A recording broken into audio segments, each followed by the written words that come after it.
Lesson 12. The importance of the River Thames. The River Thames is one of the most famous rivers in the world. Flowing through the heart of London, England, it is approximately 215 miles long, making it the longest river entirely in England. It starts as a small stream in the Cotswolds Hills in Gloucestershire and flows through southern England before emptying in the North Sea. The Thames is a tidal river, meaning that the water level rises and falls with the tides. The tidal nature of the river has influenced the development of the city surrounding it. To protect London from flooding during high tides and storm surges, the Thames Barrier was constructed in the 1970s. It is a series of movable gates that can be raised to block the river and prevent tidal surges from entering the city. The Thames is a busy waterway with various types of vessels navigating its waters, from large cargo ships to tourist boats and rowing teams. The river sees a diverse range of traffic. In the past, the Thames was heavily polluted due to industrial waste and untreated sewage which was being dumped into the river. This led to the river being extremely dirty and smelly, with the water appearing murky and discoloured. This pollution led to many of the animals living within it dying. But since efforts to improve the water quality, the river is now teeming with life and has over 120 species of fish. The impact of the River Thames on Tudor life. The River Thames played a crucial role in Tudor life, particularly in relation to the City of London and its surrounding areas. The Thames served as a major transportation route during the Tudor era. It was the primary means of moving goods and people. Ships and barges transported various goods, including food, building materials and luxury items, to and from London. The river allowed for efficient transportation, connecting the city to other parts of England and even international destinations. The River Thames allowed for London to become an important trading city, with people travelling from all across the world to buy and sell goods at the London ports. The Port of London became one of the busiest and important ports in the whole of Europe.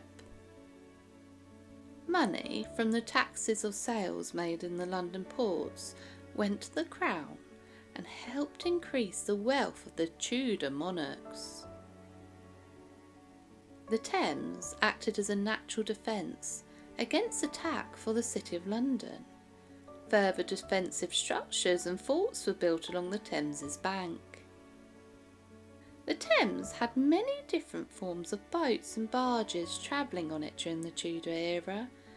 These allowed for trade and movement of people across the city, country and even the world. Tudor monarchs would use the river to sail on and would hold grand processions, pageants and festivities. Royal barges would sail along the river during special occasions such as coronations or royal progresses, showcasing the wealth and power of the Tudor monarchy. The Thames was a vital source of food for the Tudor Londoners. Fishing in the river provided a significant portion of the city's food supply, including fish like salmon, eels and freshwater species. The modern River Thames versus the Tudor River Thames. The River Thames today is significantly different compared to the Tudor times. In Tudor times, the River Thames was relatively clean and served as a source of drinking water for Londoners. However, today the river is heavily polluted due to industrialisation and urbanisation. Efforts have been made to clean up the river, but it still faces challenges in maintaining water quality. In Tudor times, the River Thames was a major transportation route, with ships and boats navigating its waters. Today, while it is still used for transportation, it is primarily for leisure purposes, such as river cruises and recreational boating. In Tudor times, there were fewer bridges crossing the River Thames compared to today. The most famous bridge during the time was London Bridge, which was a stone structure with houses and shops built on it. Today, there are numerous bridges spanning the river, including iconic landmarks like Tower Bridge and Millennium Bridge. During the Tudor period, the River Thames played a crucial role in trade and commerce, with ships bringing goods to and from London. Today, while trade still occurs on the river, it's not as significant as it once was, with most commercial shipping taking place in larger ports outside of central London. In Tudor times, the River Thames was prone to frequent flooding, causing damage to buildings and infrastructure. Today, extensive flood control measures have been implemented, including the construction of embankments and flood barriers to protect London from flooding. Overall, the River Thames has undergone a significant change over the centuries, reflecting the growth and development of London as a city. While it still retains its historical significance, it now serves different purposes and faces new challenges in maintaining its ecological health. For your Lesson 12 activity, you are going to do a river field trip.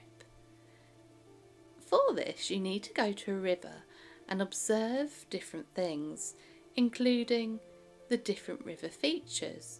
To do this, you could take photographs or make sketches of the features and observe how they look in real life.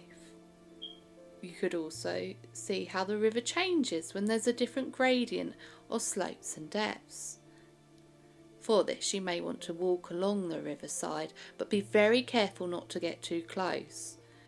See the journey of the river and see how changes in the topography of the surrounding area affects the flow and movement of the water.